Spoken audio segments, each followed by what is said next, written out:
Good morning and welcome to Children's Chapel of Roslyn Hill, Hampstead. I'm going to light the chalice candle. If you have a candle, please light it with your family now.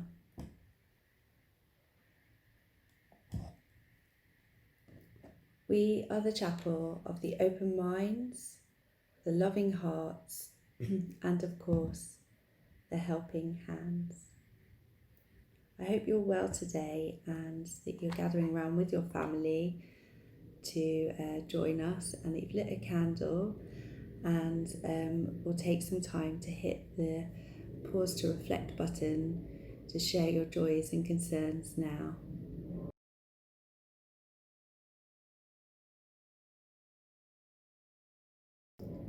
What I'd like to do this week is to talk about renewal still as a theme in September, and also to bridge a very challenging topic actually, and one that's been on my mind to have us think about and talk about as part of Children's Chapel since some terrible things really came to light in America to do with racism.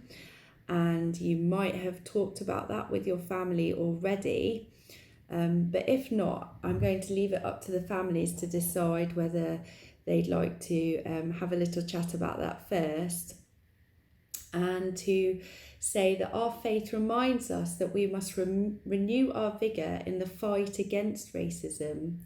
In light of the current events, of which you may or may not have talked about, which have catalysed the world, we renew the energy with which we teach children and how we listen to children and what they think about in terms of racism.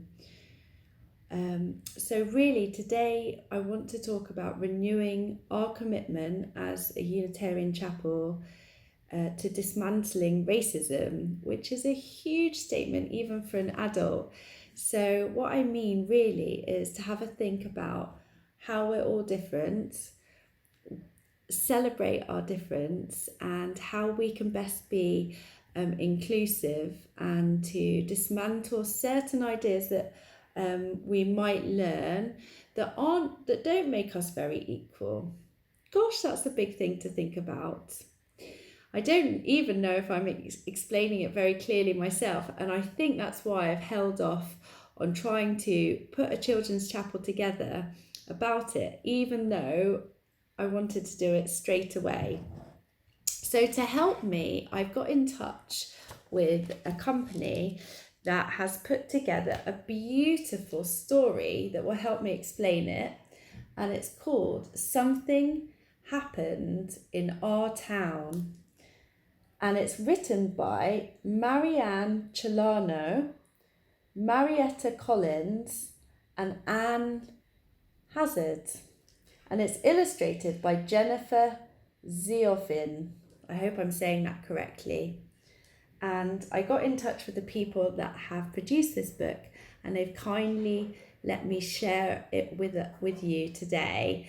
So I'm going to read that with you. So if you'd like to settle down, let's read Something Happened in Our Town, a child's story about racial injustice.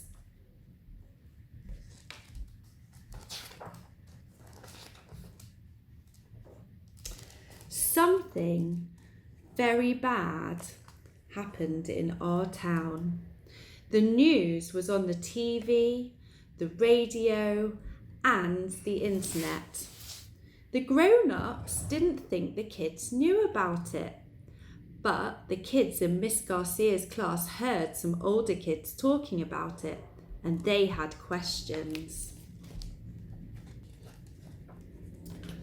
After school, Emma asked her mother, "Why did the police shoot that man?" "It was a mistake," said her mother. "I feel really sad for the man and his family."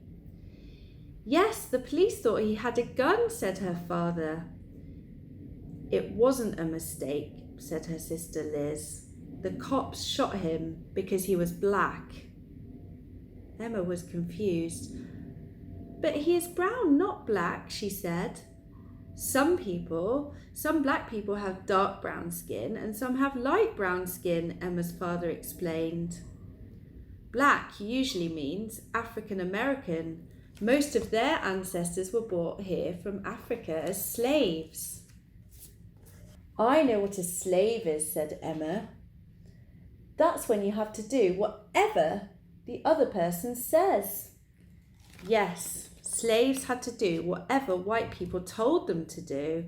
Even after slavery ended, white people didn't let black people live where they wanted, or where to go to school with white people, or to vote. Who are white people? White people came here from places in Europe or Russia or other countries. We are white, even though our skin is a light tan. Did our family do those bad things a long time ago? Asked Emma. Yes, answered her mother. Back then, many white people thought that they were better than black people, even though that wasn't true. Liz added, some white people still think most black men and boys are dangerous, even though they're not. Was the man that got shot dangerous? Asked Emma. No, her mother said. Shooting him was a mistake. It was a mistake that is part of a pattern. Like the pattern on my blanket? Emma asked. Yes, but this pattern is being nice to white people and mean to black people. And it's an unfair pattern. Suppose you had a birthday party and invited everyone in your class except the black kids, her mother said. How would that make the black kids feel? They would be sad, Emma said, or mad, like angry. And you would be missing out because you never know who is going to be your best friend, said Liz. And you can help others be fair, said her mother. Like telling Anna to stop teasing Ling about her name, asked Emma, and her mother gave her a hug. Yes, just like that. Well, in another house, Josh asked his mother, can police go to jail? Oh, yes, said his mother. Why do you ask? Well, that white policeman who shot the black man, said Josh, will he go to jail? What he did was wrong, said his mother. But he won't go to jail, said his father. But why not? Asked Josh. Well, cops stick up for each other, said Josh's brother Malcolm, and they don't like black men. Josh was really confused by this. Why not? Some police are black. You're right, said his mother. Uncle James is a police officer, and so is my friend Kenya. There are many cops, black and white, who make good choices, said his father. But we can't always count on them to do what's right. Malcolm added, I could get stopped by the police just because I'm black, even if I don't do anything wrong. But that's not fair, Josh said to his older brother. What if it was a white man in the car? Would the police have shot him? They probably wouldn't have even stopped the car, said his father. Sometimes white people are treated better than black people, said his mother. But it's not right. Everybody should be treated fairly. And I know that you know that. Josh's mother gave him a big hug. We're proud of who we are. Harriet Tubman, Martin Luther King Jr. and Nelson Mandela were strong and brave black leaders. They showed us that we can stand up for our rights and set good examples to others. They were treated unfairly, but helped others learn to be more fair. Then the father got really angry because he was so emotional and upset. He said, some people haven't learned yet, said the father angrily. Why are you mad and angry? Asked Josh. I'm mad that we're still treated poorly sometimes. but I can use my anger to make things better, said his father. Black people have a lot of power if we work together to make changes. I have power, Josh said, and I'm smart. And his father smiled. You're right. And his mother added, and you can change people's hearts by sticking up for someone who is not treated fairly. What, like how Malcolm sticks up for me when the kids tease me about my glasses? Josh asked. He tells them to step off. Just like that, his parents said. And the next day, a new kid joined Emma and Josh's class. His name was Omad, and he was from a country far away. Omad didn't know where to sit or what to do because it was his first day of school in a new school. He talked a little bit, but it was hard to understand him. He said he was learning English. And after lunch, the class went outside to play soccer, which is football. And Daniel and Sophia picked kids to be on their teams. All of the kids were picked to be on a team except Omad. How would that have made him feel?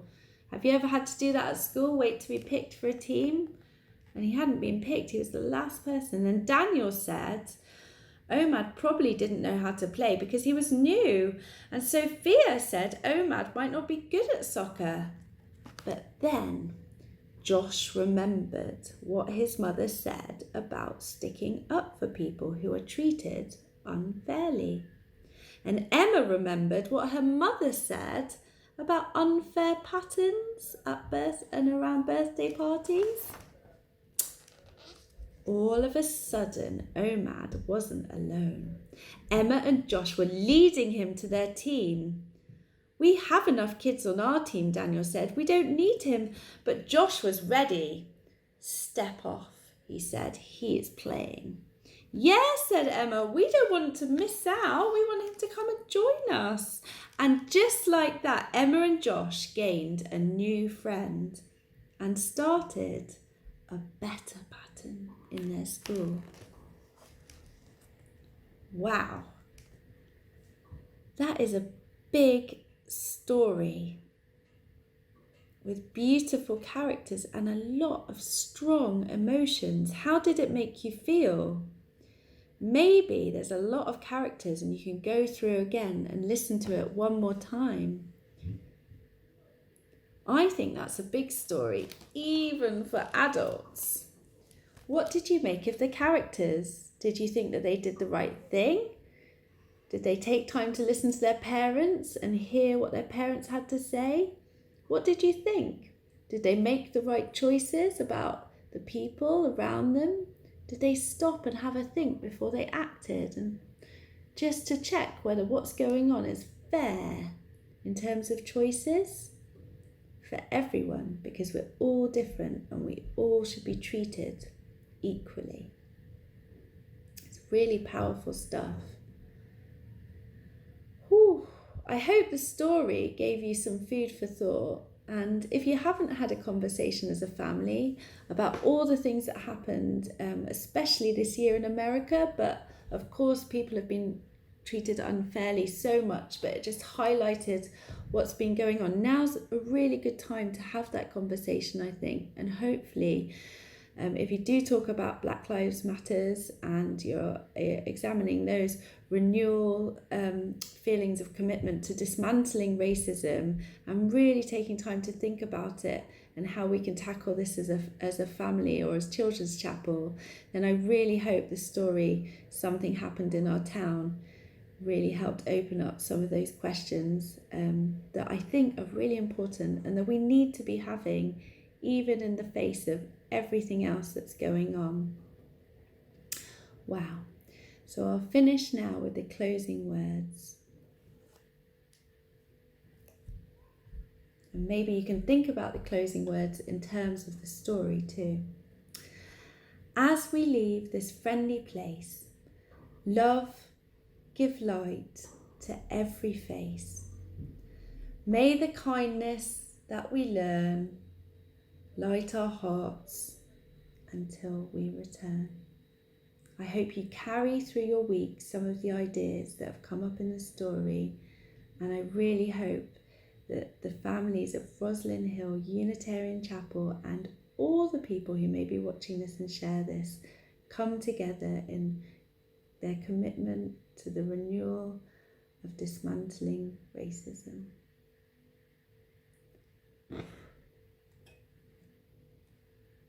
Wishing you a wonderful week and see you next week.